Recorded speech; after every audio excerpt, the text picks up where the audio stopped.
As a homeschool mom, do you ever feel like you're task switching faster than a social media algorithm? Between lesson plans, laundry, and managing everyone's emotions, homeschool life can leave you feeling scattered and tired. But what if I told you there is a simple strategy that could make your days smoother without adding more to your already busy life? I'm Teresa Wiedrich, graduated homeschool mom turned certified life coach, and today I'm sharing 5 habit stacking ideas specifically designed for you. Homeschool moms that want simple routines that you can start today that will help you feel more grounded, reduce your stress, and help you show up more present for your kids. Today we'll cover what habit stacking actually is, why it works so well for homeschool moms, and I'll give you 5 categories of habits with real examples you can implement immediately. And stick around because I'll also show you how Charlotte Mason's timeless wisdom on habit formation can transform your homeschool rhythm. If you're ready to feel less overwhelmed and more intentional in your homeschool life, hit that subscribe button. Now let's dive in. It doesn't take very long for us to understand that when we move into this homeschool life, that homeschooling isn't just about educating our kids. It's about creating an entire atmosphere where learning and connection and growth happen naturally. But between our various roles, chef and referee and teacher and counselor and all the things, it's easy to lose ourselves in the busyness, to lose our sense of selves, to not even know how we should tap into our own needs or where we can fit our own needs in to our days. I remember days when I'd finish our homeschool day completely drained, wondering if I was doing enough, being enough. I was so focused on getting through the curriculum, checking off the boxes, that I forgot to check in with myself. But by year 3 or 4, when I hit the wall of my own overwhelm, I realized I had to make some significant shifts. To be fair, those significant shifts happened very slowly over the course of the next 2 decades. They were like my 1% shift that I continued to lean into, and you make enough 1% shifts, you actually experience a big shift in your life. Over the course of time, I realized that all I needed was intentional habits. They could be small, they could be simple, and they really, really are. They were small and simple, but you add up enough of them and they actually make everything else feel easier. Charlotte Mason, who is a pioneer in home education, said, "Education is an atmosphere, a discipline, and a life." And a huge part of that discipline is forming habits that make daily life run more smoothly, not just for our kids, but for us as moms too. When we begin to cultivate intentional habits, we spend less mental energy on decision-making or task switching. We feel more grounded and in control of our day. We show up with more patience and presence for our kids, but you know what? Those intentional habits also reduce our stress and help us build our burnout prevention plan long before we'll do it. So let's talk about how to actually do this. First, what is habit stacking? Habit stacking is actually really simple. It is just you linking a new habit to an already existing habit, so it becomes automatic and easier to remember. Like, how you wake up in the morning and the very first thing you do is go to the bathroom and then grab your toothbrush, wash your hands, brush your teeth, and then go to the coffee maker. Each of those activities is actually a habit that you built upon the other habit. You know that after the coffee maker, you're going to, you fill in the blank, you tell me, or what do you want to do? Maybe you haven't developed that far, but each of those little habits build one habit upon another. That's habit stacking. The formula is simple. After you do your current habit, then you will do your new habit. Instead of relying on motivation or willpower, you're actually using your brain's natural pattern recognition. You're creating triggers that make the new habit feel effortless and part of your natural rhythm. For years, my kids and I would gather on the sofa at about 8 a.m. Before diving into lessons, we'd recite that Lao Tzu quote together. I think I told you about that last week. Watch your thoughts, they will become your words. Watch your words, they will become your actions. Watch your actions, they will become your habits. Watch your habits, they will become your character.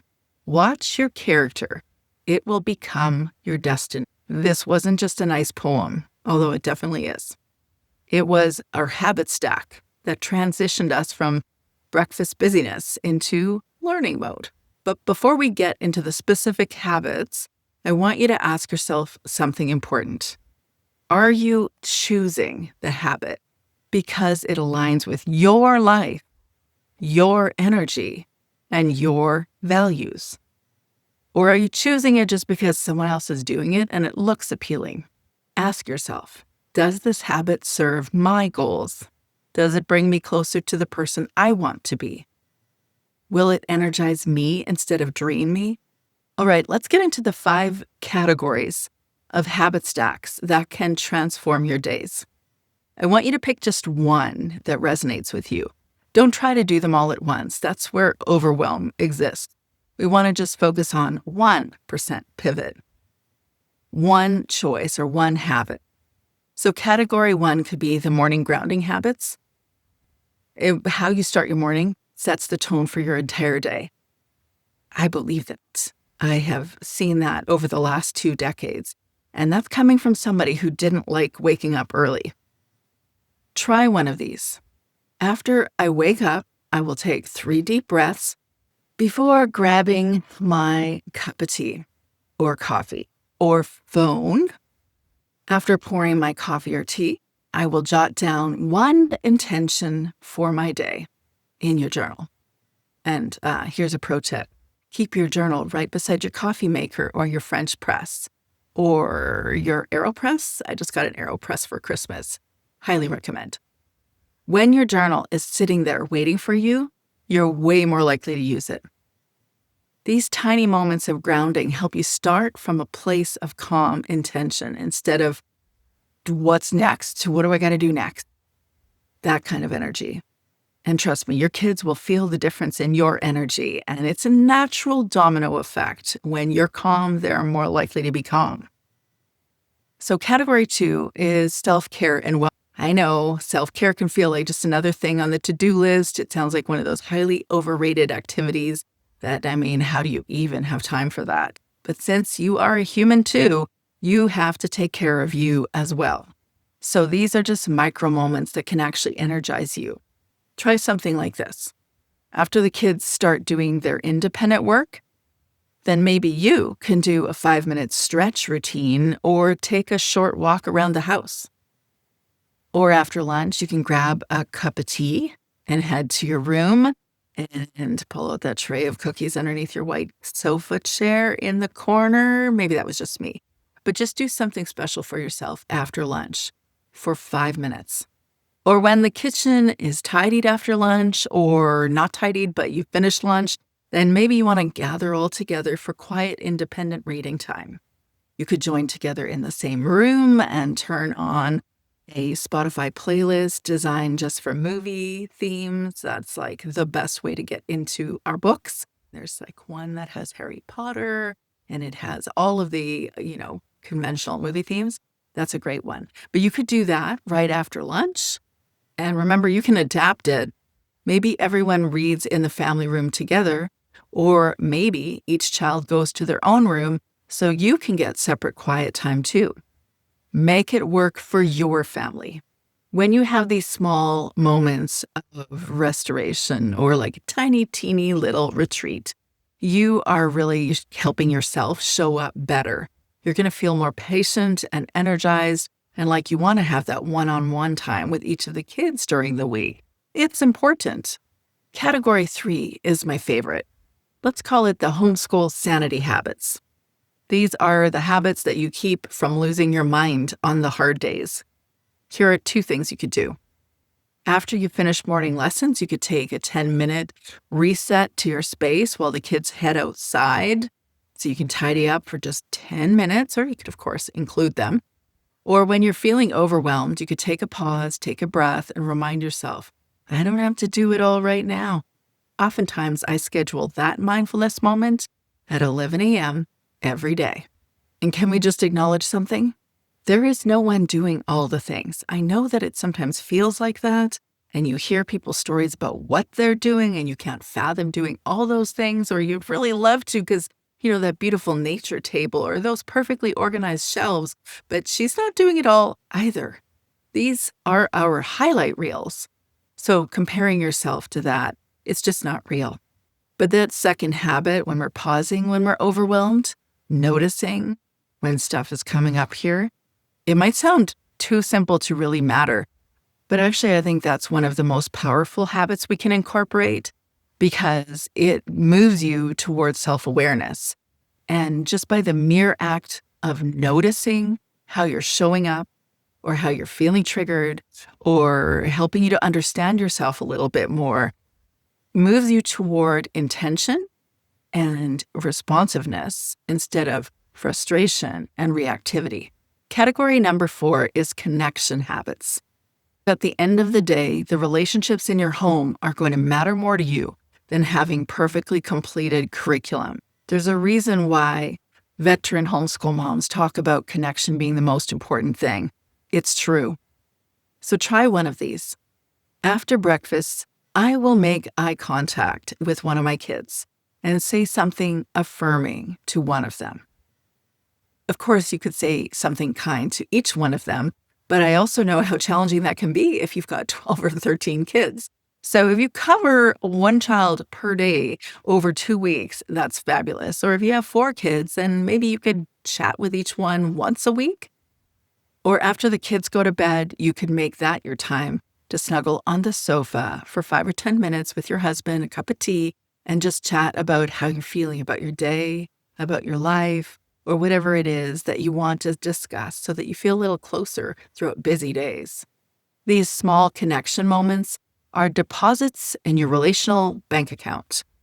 If you set aside time with your teenager to watch a movie after all the kids are in bed and then have a literary discussion about the plot and the setting and the characters and all the things, then that becomes their special time just with you. Or that eye contact after breakfast, it tells your child, I see you. I will stop in my busy world where everything isn't all lined up and show you that you matter. And there's a ripple effect in this. When your kids feel connected to you, behavior challenges decrease, cooperation increases, and learning happens more naturally. There's less pushback. Finally, there's category number 5, your evening wind-down habits. How you end your day matters just as much as how you begin it. Here are 2 powerful ones you could incorporate. After cleaning up from dinner, you could put your phone away for at least 30 minutes and pick up a book to read. Even if you only can get your mind to focus on one page of that book, make it a habit. When you begin to incorporate that habit over time, it'll get easier. Or maybe if you have littler kids, you could be listening to an audio book while you're doing the laundry. After getting into bed, you could reflect on one win from the day, even if it was tiny. That first one about going to your book after dinner, this can actually be a really important one because it tells your kids, I'm not available while I'm reading this book.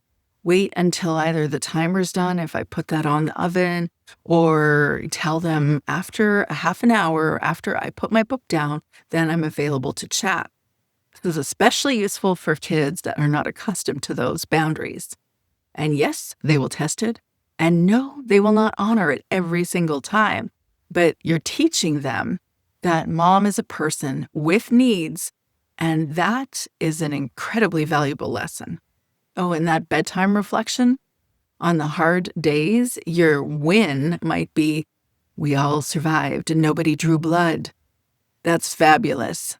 Celebrate the small victories. So now if you want to incorporate some of these Charlotte Mason-inspired habits into your homeschool, and I've noticed that no matter what homeschooling style families follow, there's always something inspiring about Charlotte Mason's approach, then here are some specific habit stacks you can use. If you want to teach attention and diligence, then after you let the kids know that you're going to join together on the sofa to do a morning read aloud, you could tell the kids that after breakfast, You're going to gather together in the family room and read a poem together. Or after finishing your copy work, you're going to review yesterday's math fact. For outdoor time and observation after breakfast, you can go outside for a little nature walk or take a breather before you start your studies. After you set the table for lunch, you can collect one interesting object from nature to observe. Just getting out into nature, no matter what the season is, helps us take a breather. I find it's the most regulating space I can find. Typically, after a day of coaching or writing, I'll head outside with my dog and go for a walk over on the canal.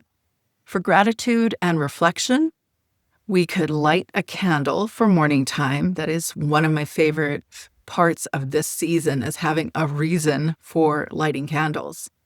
And when we do, we could also share something that we're thankful for. Or after our read aloud, we'll take 2 minutes for quiet morning journaling time. And if you'd like to learn more about helping your child learn to journal, check the description below. I've got a post especially for that. Maybe you want to teach your kids a little bit more order and responsibility. After we finish our schoolwork, we can tidy up our learning space and make that a habit. Just 5 minutes, even if it doesn't get done perfectly, they know that the habit is that you're going to tidy your space together. Or after brushing teeth, you can lay out tomorrow's clothes or clean pair of pajamas. The beauty of Charlotte Mason's approach is that these small, consistent habits shape not just what our kids know, but who they become. Because character is formed in the small, daily habits or choices. And that goes for us and our kids. Okay, so you've got a few ideas. Now what? Here's how to actually make this work without overwhelming yourself. Choose just one habit to begin with. Seriously, just one. Like, make it so tiny. Pick the one that made you think, yes, I need that. Second, make it so small it feels almost silly to sign up for it. Like those 3 deep breaths at 11 a.m. every day, or 1 cup of tea after lunch. Maybe you want to tell yourself an affirmation every morning before the mirror. Tiny habits stick because they don't require a lot of willpower, and you know exactly where to attach it into your day. So attach it to a crystal clear, already existing habit. Not sometime in the morning, not maybe today, not after the kids are all in bed and quietly sleeping, because y'all know you're going to be tired then.